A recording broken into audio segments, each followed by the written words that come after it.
Pinopromote po nila yung Riskcoin platform na marami dapat ang gumagamit. Bakit kailangan na maraming gumagamit? So it's the same thing po. Sino po yung mga may business dito?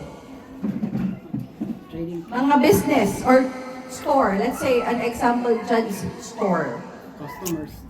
So, sabihin na natin, ang store is to have a business, kailangan may in and out. Dapat may bumibili at ang business owner may binibili rin siya. Right? Supplier. So, ang tawag dyan is volatility and liquidity of the market. So, kung may bumibili at may nagwi-withdraw, tuloy-tuloy po ang process ng business. Yeah. So, let's say, sari-sari store. May maraming bumibili dyan. Siyempre, yung profit na kinikita ng store, dumadami rin yung profit nila. Kung may profit sila, may mabibili rin silang supply nila na ibebenta sa customers. So it's the same thing with this project. Kung marami po nag-transfer ng fund to Riskcoin at kung maraming nag-withdraw sa Riskcoin na mga members, tuloy-tuloy yung liquid, yung cash flow ng project. Naiintindihan ko ba natin? Just like also our workplace. So, sinong nandito sa hospitality industry or hotel, sabihin ninyo?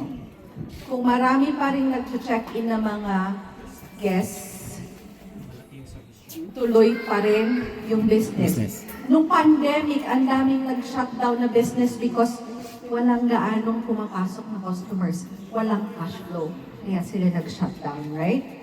So same goes with this. Pag walang nag-expand na market na maraming users, hindi magiging long-term ang project. So yun lang po ang goal ng Riskcoin and League of Seagull is to penetrate the market at makilala po sila sa buong mundo. Same goes, sino po yung may mga GCash? GCash before. Hindi pa stable yung system nila, right? Naging stable lang sila nung maraming gumamit nung pandemic. Kasi cashless transactions. Nung pandemic, nagsilabasan na ang ibang digital wallets, just like PayMaya, GoTime, and mga banks, nagkaroon na rin sila ng cashless transactions. Swerte natin dito sa Australia kasi EFT. Talagang ever since meron na tayo nito. Pero sa Pilipinas, ang GCash parang hindi pinapansin yun pre-pandemic. Sabi pa nila, ayoko mag-register dyan kasi baka ma-compromise yung information ko. Baka mananakaw yung information ko. Pero during pandemic and after pandemic, naging stable yung application, yung app na yun, because ang dami nang gumagamit. So, pag dumadaming gumagamit, nakikita rin yung flaws. Pag nakikita yung flaws, may mga errors, hahanapan nila ng paraan para ayusin. Yeah. Na-experience nyo ba last week ba yun or 2 weeks ago na ang hirap mag-login? Yes. Yep. Yes? Okay. So may mga updates rin po ang Riskcoin. You just have to click and click and click. And click hanggang makapasok kasi nag-system update rin po sila. So same goes with any applications. Yeah. Nung una, sa mga new members, nung una nagpapanik po sila. Withdraw agad. Meron nga pong nag-withdraw agad eh. Asan na ba yun? 35%. Asan na ang mga nag-withdraw agad nung nag-system update? Na-charge sila ng 35%. Kasi daw, eto na, sabi ko na nga sa inyo, scam to. So, system update lang po yung mga yan. So, kami mga old members na naka-experience na ng ganito, parang chill lang kami. Relax. Just keep pushing. If we encounter the errors again, keep clicking and clicking hanggang makapasok kayo. Yun ang workaround neto. Kasi talagang hinahanapan din po nila yung area kung saan may weakness ang system and aayusin nila agad. Ang swerte natin kasi ang gagaling ng mga IT nila. Ang gagaling ng ng technical support nila doon kasi naaayos nila agad. There. And then, Ano pa ang gusto kong i-decorate? yun. So, what's a win-win situation? We are so lucky that we get free signals. Libre po ang signal natin. Sa iba may bayad po. Meron po kami in-attendan ng seminar dito sa Australia. Call Crypto naman ang pangalan niya. In order for you to become a member there, you have to pay a membership fee of $350 AUD per month to copy trade. Wow. And your initial investment is 3,000 USDT. So hindi libre lahat ang mga analysis, ang mga background. Yeah. Siyempre, gumagalaw rin yung mga empleyado nila, nag-a-analyze sila ng market. Ang hirap kaya mag-analyze ng market, right? Yung mga nagdi-DIY, ang hirap mag-analyze ng market. Puyat. So we are so lucky that we get free signals. And ang win-win doon. So bibigyan nila tayo ng free signals, but we have to give them more investors. Win-win for both parties. Yep. That's the concept of win-win. A win-win project. Naintindihan po natin? Yes? Yep. Yeah. So, we just wanted to reiterate, bakit kailangan mag-invite? So, yun po palagi natin sabihin sa mga invites natin, bakit kailangan mag-invite? Kasi, kailangan ng volatility sa platform. Okay. Na-explain na rin po paano kumikita naman si League of Seagull. Yung kanina, yung explain ni na sa 10%, tsaka sa Okay. 35%. Yes. Okay. So, magkano po ba yung binibet natin every time na nagtitrade tayo? 1%. Very good. 1%, right? So, yung 1% lang, nakikita nyo bang natatanggal yun sa asset niyo? Pag nagtitrade kayo, nababawas ba sa asset niyo? Hindi. Hindi, right? So, automatic na yung system, 1% ang trinitrade. So, let's say your current asset right now is 1,000 USD. Ang ititrade mo is 10. Okay. So, after natin mag-trade, magkano po yung profit na nakukuha natin? Ilang percent? 50 to 52. At least 50%. So, nagbabari siya ng 50 to 52%, right? Kung depende kung ano yung nakikita mo. Ang profit po dyan ng League of Seagull is yung 50 to 48%. Ay, ang laki! Ay, Okay lang. nagreklamo ka pa, at least may 50% pang naibalik sa'yo, di ba? Ikaw kaya mag-analyze ng market, ikaw mag-manage ng more than 1 million members. Lagi namang panalo. Magrereklamo ka pa. Yes, right? So always 50% to 52% ang profit natin. Asan pa sila kaya nag-earn 48 sa ng kanya. income? Kapag may... Si Riscoin naman, paano nag-earn ng income si Riscoin? 10%. So 10% na handling fee sa withdrawal natin. Sa withdrawal naman yun. Pag nag-withdraw tayo, yung 10% na handling fee, yun naman ang napupunta kay Riscoin. Yeah? Ang laki. Bakit yung bangko ganito? Sige punta, invest mo na lang yung pera mo sa bangko. Magkano ang kita mo sa bangko compared sa nag-invest ka dito, di ba? Okay po. Naintindihan po natin bakit. Kasi iniisip natin, saan kaya nila kinukuha yung pinang-re-reward natin? Kasi ang laki talaga ng reward. So, eto naman. Saan naman kinukuha yung dividend sharing na dividends ng mga managers? Bakit ang mga managers may dividends every 10 days? Kasi yun yung goal ng lahat. Dapat maging manager kayo. At least 3 members ang maipasok ninyo, may dividend na kayo in every 10 days. Yung sa pinasukan naming crypto call, in order for you to have free membership, you have to have at least 5 invites na maipasok para ma-waive yung membership fee. So, ibig sabihin, kalakaran na talaga sa mga projects na ganito ang mga mag-invite. Para lang marami talaga ang gumamit sa mga platforms. So, any project, you have to have a lot of members, a lot of customers, a lot of investors. Kasi hindi mo naman magagawa yan na ilan lang kayo, di ba? Paano ma-expand yung market? So, in any business, you have to have a network. Pag sinabi kasing networking, ay, parang Ponzi scheme. Networking. Ang pangit kasi ng pag-iisipin pag networking, di ba?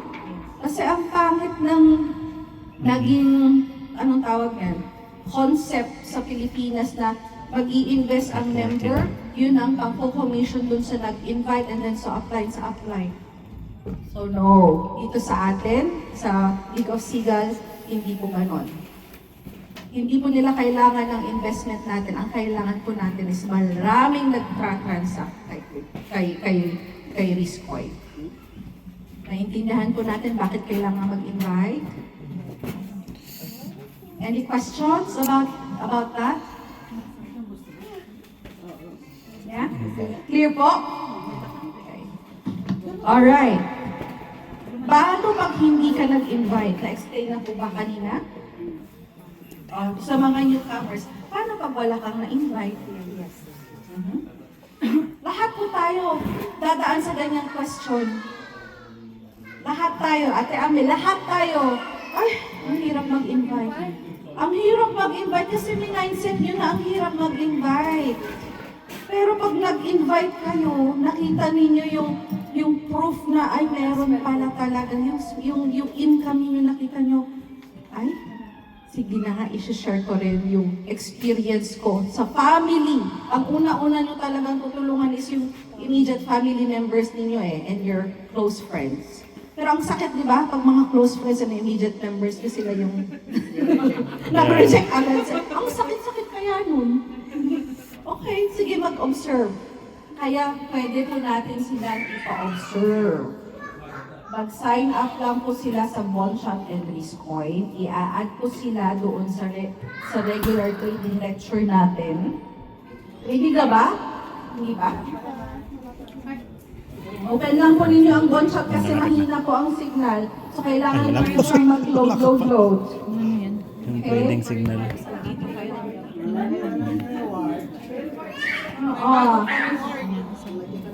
Reward na naman. Oo, yan. Nag-aantay na yan. Ayun. So, asa na ba ako? Sa reward? Paano pag wala akong invite? Next one. O next friends na muna tayo. Sige.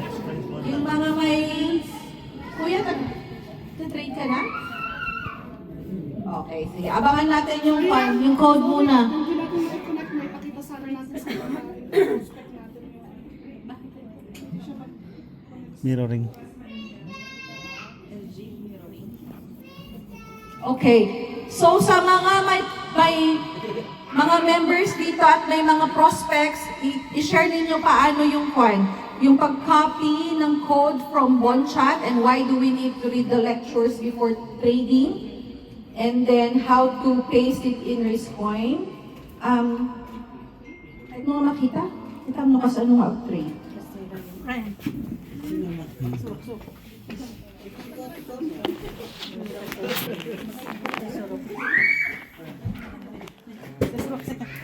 Sila. Kasi in 2 months, mababawi mo na yung profit. Yun lang, ate. Wala rin tayong magagawa kasi we have to. Wala silang hari-harian na isasaklay. Mag-Bombay. You must have to consider the Yes. Maski naman naman mga gusto Mag-Bombay, pwede takbuhan yun eh. Tapos balikan mo lang after 3 months. Bayad ka. kung wala naman silang pang-invest, right? Ay, awa na yun. Ayun lang. Tama. Kung gusto nila, may paraan talaga. Magandang diskarte yun ha. Bombay sana. Takbuhan mo ng 3 months. After 3 months, hanapin mo siya. Bayad ka na. Picture muna tayo bago may umalis na si Blas. Picture muna tayo. Okay? So, bawal magpasahan ng code. Member should grab the code from their own Bonchat. Okay? Number 2, ano pa? Illegal arbitrage. What's illegal arbitrage? Holding multiple accounts. Yep. Using different IDs. Okay. We would like to share this information. Bakit bawal? Kasi manipulation po ng market yan. Alright. So yung mga nasinaunang members sa Baguio or sa Pilipinas, wala pa kasing rules nun, di ba? Wala pang rules. Ngayon, nagkaroon ng rules. Bakit kailangan ng rules? Para maging maayos yung flow ng system. Okay? So noon, ang mga members, para magkaroon sila ng member or invite, kasi ang laki ng kitaan eh, ang laki ng kitaan ng rewards, right? 500, mag-i-invite ka, si new member may $15. Si nag-invite, magkano? 75 na rin. 25? 25 ba? Depende, ngayon mataas yung reward nila. Oh, wow. 75. So, nag-update na. 75 today. 75 Reward naman. Kasi ang tagal ko naman yung nag-invite. Nag-assist na lang po ako. Anyway, okay. So, doon pa lang sa reward na ng mga natatanggap, ang laki na, di ba? Tapos doon, kasi kailangan mong magkaroon na ng free invites in 75 days. Yung mga ibang members. Gumagawa na talaga ng paraan para hindi sila ma-kick out. So, one, na nangyari, ako si member. Mga tauhan ko, mag-apply, kasi di ba, dapat from withdrawal to lahat ng transaction na kapangalan sa nagtitrade. Yeah. Right? Hindi pwedeng ipasa sa ibang tao. Hindi ma-release yung fund. Dapat pangalan talaga ng investor yan. So, ang ginawa ng isang member sa Baguio, empleyado ko tong tatlong to. I-download nyo tong app na to. Mag-trade kayo. Popondohan ko kayo. Sasweldohan ko kayo ng 8,000 pesos per month. Pero, ang income, syempre, napupunta sa GCash nila, nakikita nila yung income. Ang income is, nadodoble nila doon is 1.5 month. So, yung 500 na pinondo sa kanila, nakita nila, doon natin 27,000 ang profit, tapos 8,000 lang yung sinesweldo sa atin. So, alam niyo naman ang mga tao, greedy din tayo. Ay, paano ba sumali talaga? Gusto kong maging real investor. So, ganun po yung mga ginagawa nila. Nagpupondo po sila. Tapos sinesweldohan nila. Meron pa, isang investor nagpapautang. Mag-invest ka para maging invite kita, pautangan kita. Pero every time na may invite ka, may porsyento ako dyan. I mean, every time na mag-withdraw ka, may porsyento ako dyan. Every time na mag-withdraw ka. Okay. So, ikaw na nag-trade, forever na, syempre ikaw na nagtrabaho nun. Nagkaroon ka rin ng invite. Nakompleto man na yung 3 invites mo. Pero akong nagpahiram ng pera sa'yo, kumikita pa rin ako sa lahat ng withdrawals mo. Bawal po yun. Okay, bawal po tayong magpahiram ng pera na galing yung pera sa risk coin. Bawal po yun kasi we're manipulating the market. Si Kuya, new member po siya. Wala pa po siyang na-withdraw, pero nagpahiram po siya ng pera niya sa kapatid niya. Okay yun kasi hindi naman galing kay risk coin yung pinahiram niya. Sariling Pera po tama. niya yan. Wala pang- Tinulungan niya yung kapatid niya na makapasok. Pero kapag withdraw ka, sige, pasok ka. Withdraw, pasok. We are just manipulating the market na sabi ni Marty. Okay? Manipulation nga pala. Isa-cycle mo. Nagsa-cycle Yung withdraw mo, siya. Tama. parang So that's illegal arbitrage. That's called illegal arbitrage. Another one po na nangyari is ako mag-trade. Mag-invest kayo, kompletohin natin yung 1,000 USD. Invest ka sa akin ng 10,000, 10,000, 10,000. Hanggang makompleto yung 1,000 USD. Ako lang ang nag-trade. Bawal yun. So, ang mga nangyari po sa Baguio, noong na-detect ni Martin or League of Seagal na may mga nag-illegal arbitrage, pinos po lahat. ng tradings ng lahat ng 600 members. Lahat, from top to bottom, maski new member, na pause lahat ang trading. Sa kagagawan po ng mga members na nagmamanipulate sa project para lang kumita sila. That's illegal arbitrage, ha?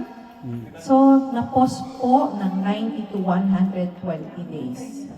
Ngayon, ako na member, ilang beses na ako naka-withdraw. Pero may 10,000 USD ako na-pause yung account ko. Ang sama ng loob ko, hindi ko ma-withdraw yung profit ko. Ang binabalik lang ni Martin, yung mga hindi naka-withdraw, or ibabalik lang na yung initial investment mo. Yung mga hindi pa naka-withdraw, ibabalik na yung mga initial investment. Kasi under investigation nga eh. Pero yung mga naka-withdraw na nabawi na nila yung profit nila, hindi po nila nagalaw yung account nila. Frozen. Hindi nila ma-withdraw. Kasi under investigation, investigate nila kung sino talagang nag-illegal arbitrage. Ngayon, yung mga more than 300 members na hindi nakaintindi ng ganong policy, sila na yung nag-negative feedback online. Kaya pag may nakita kayo na nagre-research kayo online about scam daw itong project na to, lalo sa Reddit or sa mga ibang platform, na this is a scam daw, yun po yung sinasabi nilang na-freeze yung account nila, hindi sila maka-withdraw. Yun po yung nangyari. Naintindihan niyo po. So yung mga members mismo ang nag-i-scam sa sarili nilang member. Hindi po mismo yung project. Kaya nasira yung pangalan ng Riscoin during that time and sa League of Seagull. Dahil sa kagagawa rin po ng mga members nila. Okay? Siyempre lahat naman tayo, nag-research muna bago tayo mag-invest, diba? Yeah. Ay, scam naman daw pala itong project na to. Ay, scam naman daw pala itong project. Pero si Ate Ambe kanina, sabi, taga-Perth yung member, nakita na scam. Sinabing scam kasi wala daw, hindi siya registered dito sa Australia. When was that posted, Ate? November and December. Kailan nagkaroon ng asset registration ang Riscoin dito? January 26. May asset registration po ang Riscoin dito sa Australia. Kung nakikita nyo, yung bago mag-end o bago mag-post yung lecture sa discussion, napopost ko yung lahat ng certificates doon. Yes. Yun. So, pinapakinggan ng project managers natin yung mga hinanaing natin. And they are doing the right thing in order para ma-legalize ang project natin. Pero bakit sa Pilipinas, wala po daw silang set registration? Sino po may mga business dito sa Pilipinas? Tama. Kailangan ng mga registration, di ba? At least meron. Pero bankrupt. Kasi wala naman pong physical office si League of Seagull or si Riscoin sa Philippines. Kaya hindi naman po kailangan magkaroon ng set registration. And we are into crypto trading, which is a digital investment. It's globalized po yung registration natin. Kaya yung mga nandun set registration, saan po ba base ito? Sa Colorado. So doon naman po sila registered. So andun yung set registration nila. Yes. Mga nag-virtual assist sa Pilipinas. Kung may alam niyo ba ang VA sa Pilipinas, online, working, ang boss nila nasa ibang bansa, pero they're operating in the Philippines. Yeah. Wala po silang tax. Tax-free po yung mga empleyado doon kasi wala naman po physical office ang company nila sa Philippines unless they were hired through an agency na taga-Pilipinas. Pero nababawasan sila ng tax. Kaya po, ang cryptocurrency is tax-free in the Philippines. Pero, nakikita ng government natin sa Pilipinas na ang laki-laki ng mga pumapasok na pera, pero tax-free. Siyempre, gusto nilang Alam na. Flood control, di ba? Sa page lang yung Tsaka ang dami-daming mga SEC registration na businesses dyan. Yung mga sugal, ano lang yung scatter? Scatter. Grabe, nilegalize doon. Sugal yun. Di ba? Pero ang sinong mamahala doon, mga government officials din. Kasi wala sila nakukuhang tax sa mga crypto trading. Gusto nila, gamitin din natin ang Coins.ph. That's the regulated. That's ang regulated na platform doon sa Pilipinas. Binance tinanggal. Pero it's still operating. Wala lang siya sa market ng App Store. Pero you can still use it for your new members, yung Binance.com, using yung parang sa Discord na itatype mo yun sa webpage. Pero sa App Store, wala. Okay? Kasi hindi rin daw regulated si Binance. Kasi Binance is number 1 na trading platform globally. Okay? Alright, next question. Ano pa mga question nyo? Ang nakakaantok talaga pag no, katatapos kumain. Okay, ano bang mga questions? Yes. Like if, for example, not just one risk coin, but other trading platforms like Binance, ano lang, for future Preference, yeah. pag may mga nagtanong na mag-sign up. I'm just wondering, no, again, sa ibang, not just on risk coin, but other trading apps also like Binance or ano ba, CoinSpot, ganyan. If, tas lang nag-collapse, pag nag-collapse yung app, or something happened, like nawala yung assets mo or something, sa Binance, if you have tried, saan tayo lalapit? Because I would, yun din ang isasagot ko if may magtanong na who are we gonna ask help from kapag nagganito yung asset natin sa risk coin or biglang hindi na tayo makalagin or, tech Yes. issues like this. That's a good question, right? So of course, silig-of-sigal pa rin. However, we know that this is high-risk investment. Maski na mga business na na-bankrupt, saan tayo lalapit? Pag nag-file na sila ng bankruptcy, wala na, di ba? Same goes with this. Kaya, we encourage everyone na kapag nadoble na yung investment ninyo, secure na po ninyo yung asset ninyo. Para yung mga susunod is bonus na. Kasi hindi naman, ngayon, yes, Bawi na. okay. Maski anong business po, maski anong business sasabihin nila na scam. Yung word kasi na scam is talagang nag-kwan na eh. Na-bankrupt lang ang business, sasabihin na scam na. Hindi pa naman nila inisip, ay na-bankrupt pala, na-mismanage. So, we always tell members, pag nadoble na yung asset ninyo, withdraw nyo na yung initial capital nyo para secure na. Risk-free. Yun yung palaging sinasabi ni Martin. You're already risk-free. Once na nakuha nyo na yung capital nyo, risk-free na. Susunod na withdrawals ninyo is bonus na. Profit nyo na. Na pag nag-collapse or it goes south, kasama pa ba yung loob ninyo? Oo, siguro kasi nag-compound kayo doon eh. Choice nyo nag-compound. Maski na alam ninyong high risk. Right? Pati sa bangko. May mga na bangko nagko-collapse rin. Mababa yung mga interest nila. So, Martin always say na, kapag nag-double na yung asset, withdraw. Always withdraw. Meron yung time na lahat kami talagang pinush na mag-withdraw kasi ayaw pa namin.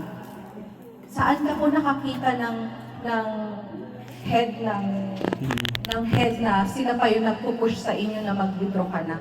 Tapos members pa yung ayaw mag-withdraw. Eh, wala na no yan. May nangyari, di ba? Right?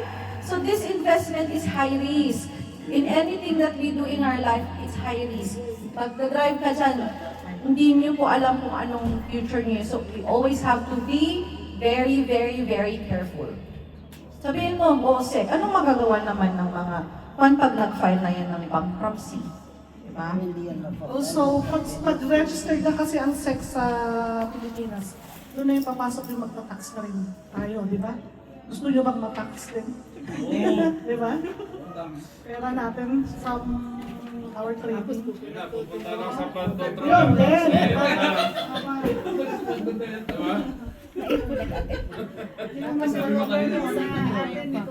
Yung internet ko. Pero syempre, pag-start pa lang, di ba, ate? Yan nyo yung na-continuous to. Kaya nga, Kaya sinasabi ni Martin para maging long term ito, eh parang dumami pa tayo. That's why we have to focus long term. Kasi Yes. since 2014 series coin, si League of Seagull is matagal na po siyang broker sa mga trading apps. kumikita naman sila. Kaya walang doubt na ano yan. Kumikita sila, laki ng income nila sa atin, 48%. Yes. 50 to 48%. Bibitawan ba nila to? Kung kumikita ka na, di ba? Wala naman sigurong project managers or business na i-stop na yung project kapag wala silang income or wala. Yeah. Lahat naman siguro tayo pag nagpa-profit, the business would still go on. Kaya ang goal nila is long term, hindi po ito short term. Tayo lang mga investors ng pag-una, ay short term lang to. Pero when you see your profit, withdraw ka na twice, thrice, fourth time, I want this to be long term. So in order for this to be long term, Users. pasok ka ng invite mo. Okay? Yon, naintindihan ko natin bakit kailangan ng invite. Wala, hindi na natin matatalo si Kuya Eric or Team Directs. Malapit mga level 4. Level 5! Magkano na po dividend mo, Kuya, every 10 days? 250 every 10 days in 1 month at 750 Abot din tayo lahat USD. dyan. See? US. Diba? Proof na meron talagang mga dividends. Hindi po nakukuha yung dividend natin sa pera ng members. No. Kina-calculate lang po siya based sa trading ng members pero hindi kinukuha sa asset ng members. Calculation lang po. May marunong ba paano mag-calculate ng dividend? Wala. Kasi contento na tayo. At least meron na tayong profit sa trading. May profit na tayo sa trading, tapos may profit na tayo na every okay na yun. Pero may calculation. Naipakita ka?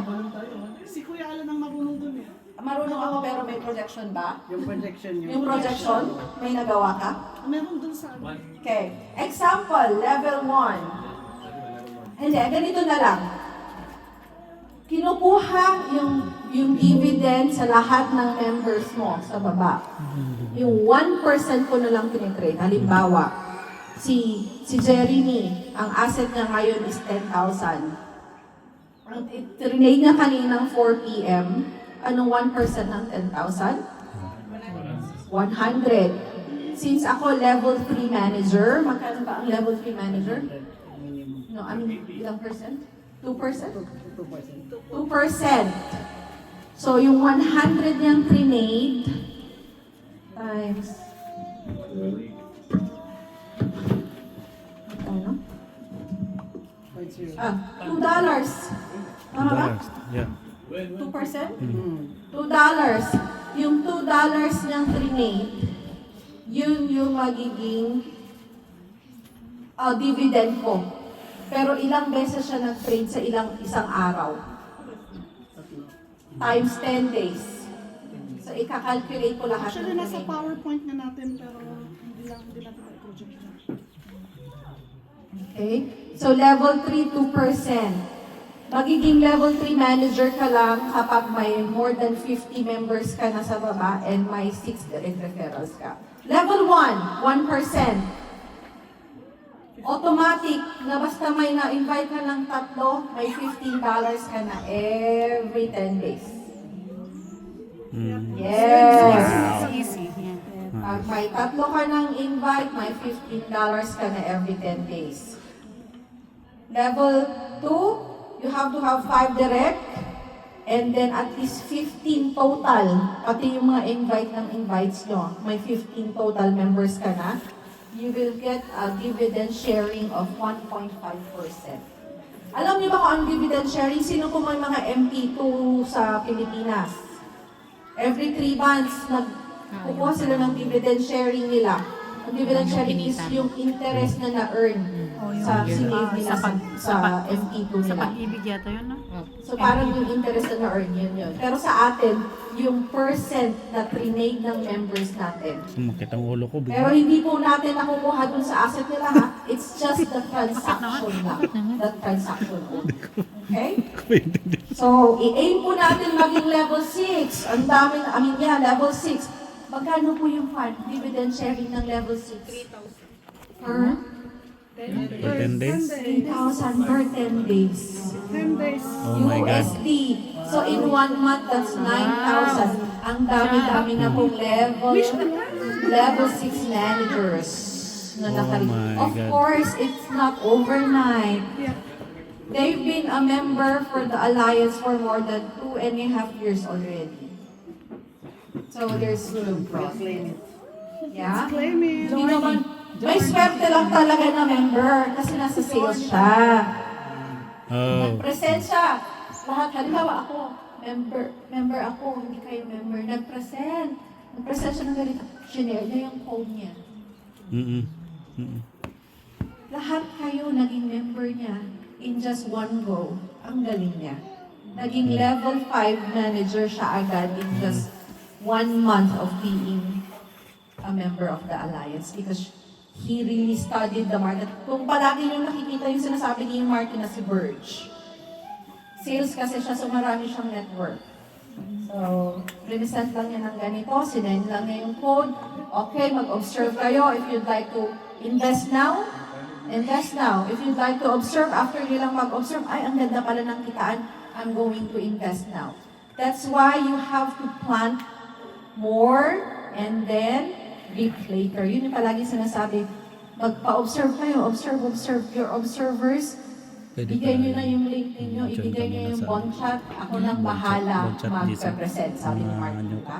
Parang Doon sa daily lectures nila. Kaya kapag Parang may plastic. observer po kayo, i-message nyo na, lecture time, para magbasa po sila. Okay? That's one strategy po on how to get more referrals in the future. Okay? Alright. May question pa po? Okay, iba po ang apps na gagamitin natin kung may invites tayo sa Pilipinas. So, sa Pilipinas, you can use Lista mo. Binance, OKX, and Coins.ph, ayun na pala yun, no? and Yun din, no? BitGet. So, may mga BitGet dito, may mga sariling team po tayo who are very familiar with the Oh, apps. yung sinend mo Siya sa si akin. Crypto and Yung BitGet. sinend ko sa'yo. BitGet. Ako, OKX and Binance. Coins.ph, meron din tayong si Coins.ph, pero we don't recommend any more Coins.ph here in Australia. Ano Yung yung isa? Binance, CoinsPH. use it here. Ano na But lang? how about the Sorry, Philippines? CoinSpot, Philippines. sorry. Philippines. Binance, Oh, Binance. Coins.ph, or OKX. But you told me that CoinsPH is not. No. Here. It's okay ang Coins.ph, Sa pero Pinas. may mga instances lang talaga na nag-e-error. Binance Sa na akin ni lang. Ate Better Amber Binance. nag-error, Binance, pero yung ang dilaw yung workaround logo niya. nila is Yung just yellow. keep pushing and Okay. pushing and Oo, pushing. sige. Pero syempre, it's under government yung Ganito siya. Ang P2P dun sa ano. Binance sa ada ka Pilipinas. niya. Okay? Sa Pinas. Ba walang P2P ang coins.ph? direct buy. Ah, direct. Direct buy. Very friendly, user-friendly. User Pero friendly mataas. but walang P2P. So walang choices. Direct buy na agad. Pero kasi, mataas rin yung charge nila. 3.5. Yeah, yung halos nga. $3 Charge ng CoinsPH. Compared kay Binance na $1 So, yung something inano mo lang. na Binance. Saka Na. mas Yung mataas sinend ko ang sa'yo. exchange rate ni Binance. Oo. Yes. Pag magsisell ka kay Binance ngayon, ang kwan niya is $60.50. But if you check your OKX or your Coins.ph, ang baba lang ng conversion nila. Ito lang kapag ka magpatuloy kay Viola. Yes. Binance Well, kasi marami yung Ito P2P. si Viola, yun yung pinaka-apply natin. Yun. Alam ako. Any more Gawa ko questions ng or group chat any namin ng kapatid ko. clarifications pa? Oh, parang yung ginawa sa Challenges kay Martin or anything minsan kahit Kasi siya yung matagal-tagal na tayo pinaka-apply dito natin na kailangan magpa-fans. natin One, katsak mahaba-habang same patience time to natin Philippines siya. kay- Sa mga Sa mga new members, Kasi we have siya. to... Parehas di ko. Ang trabaho po natin dito, isipin ninyo, ang trabaho natin, mag-reply po tayo kay Martin and sa support group po natin. We have to show our support by acknowledging all the messages ni Martin sa support group and sa private message niya. Isipin nyo na lang, side hustle talaga to. Ang Yeah. trabaho nyo lang mag-reply sa kanya within 24 hours. Okay lang once a day. At Yes. saka, good tip, always positive lang ang sinasabi ko sa kanya. Yes. Never to say, I'm busy or Yes. I don't have time. Basta Yes. kahit sabihin man naman na masama ang mag-like, pero Yeah. ang i-reply nyo na lang, yes, I'm working on this. Working on it. I'm going to visit my friends and present Be it. positive, yeah. Yes. Always positive na you are working hard for your own business. Isipin nyo, own business nyo na to. Ininvestan nyo na. So you have to invest time. Yep. Paano mo i-grow, you have to work hard. So, siya ang boss. Si Martin ang boss. Mag-report lang kayo daily. Di ba, Ate Ambe? Sila. Ma-report sila. So at least na-document nyo na you're really doing something for yourself. Yes. Hindi lang natahimik ka dyan. How are you, my friend?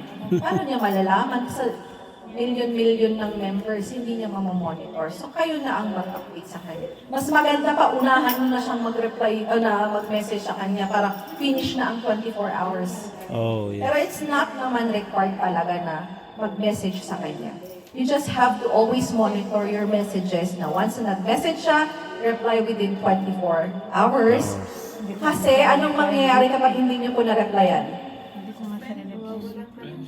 Yes. Bakit? Bakit kailangan na mag-reply para hindi masuspend? Kasi doon yun na monitor na we are real investors. Meron po kasi nangyari sa India na in-automate po yung pagre-reply ng isang tao. Gumawa siya ng multiple accounts. In-automate. Diba? So, gusto lang niyang makita na real investors po tayo. And then, as sign of respect na naiintindihan at na tanggap po natin yung messages niya, na nabasa po natin.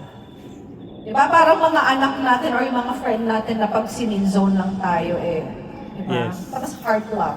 Ang sakit kayo. Naiintindihan kayo nila yung sinasabi natin. Parang sa team ko, may mga iba na heart lang sila or sin zone lang. Hindi man lang nagre-reply sa support group para ipakita yung support nila. Kasi ilang best Speaking of Ako yun, ah. group, Support group ha. Ako yun, ah. kailangan natin maging active sa support group. Pero Kasi always yun kapag din yung na-invite ka, way always na support group minumonitor natin ni Martin kapag kung active binigay mo ba pa yung tayo mga as member. Diyan yung mga invite. Kaya Diyan yung mga please invite lang, pinapasok. once na Yan, nagkaroon na papasok rin ka kayo lang yan, hindi ng pa talaga kanya-kanyang member. support Papasok group, na. makifeel nyo kung ano yung Pero yung Kasi sa yung- tanong ni Martin, palagi namin what is your support kayo na group mag-message team? kayo kahit This one. hindi acknowledge nyo yung message ni 396. Martin, kahit hello, good morning, okay na yun. Yes. Acknowledge, sir. Noted, sir. Yeah. I'm sure lahat naman kayo active sa mga support group niyo, no? Good. Alright. Any Okay. other else? Nasarmanan ako ah. Yes, Hindi po. ako nagre-reply ng ganun ah. Akala ko. Gaya nito, kapag kapag nag-message siya, Diyan, kayo sa kanya, nagre-reply talaga ako. dito sa support group natin. Reply talaga ako. At saka maganda rin yung kung may ano to, Hello. kung may Yung 2 weeks na concern ako ka, na- pwede ka naman dito sa support group para Ang makita question ko lang, Okay. meron ba tayong yung step